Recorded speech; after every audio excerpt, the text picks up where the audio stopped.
Nous vous en parlions dès hier. L'inaction climatique de la France jugée devant la Cour européenne des droits de l'homme à Strasbourg, c'est une première. Les audiences ont débuté aujourd'hui. Christine Boss, Emmanuel Gambette.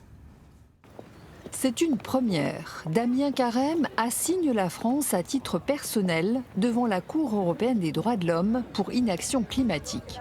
L'ancien maire de Grande-Synthe a épuisé les recours en France. C'est un grand jour, oui. Cour européenne des droits de l'homme, c'est pas rien. J'ai un petit pincement au cœur quand même parce que c'est une cour que j'apprécie particulièrement. Sa commune côtière, près de Dunkerque, est menacée par la montée des eaux à l'horizon 2030, selon le dernier rapport du GIEC. 450 000 habitants du littoral nord seraient concernés.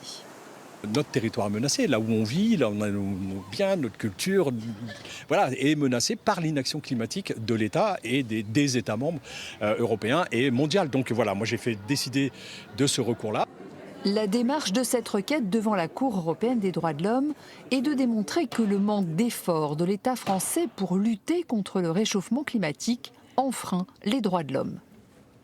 En fait, quand l'environnement se détériore au point de mettre en péril la vie ou la santé des gens, la Cour s'en préoccupe.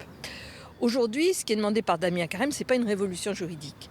C'est l'application du droit existant à une situation nouvelle, celle du dérèglement climatique.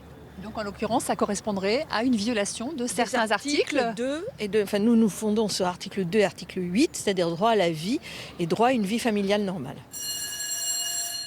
Les juges rendront leur arrêt d'ici plusieurs mois, car d'autres plaintes pour inaction climatique seront examinées, comme celle de ces retraités suisses venus alerter sur les conséquences du réchauffement, en particulier des vagues de chaleur, sur leur santé.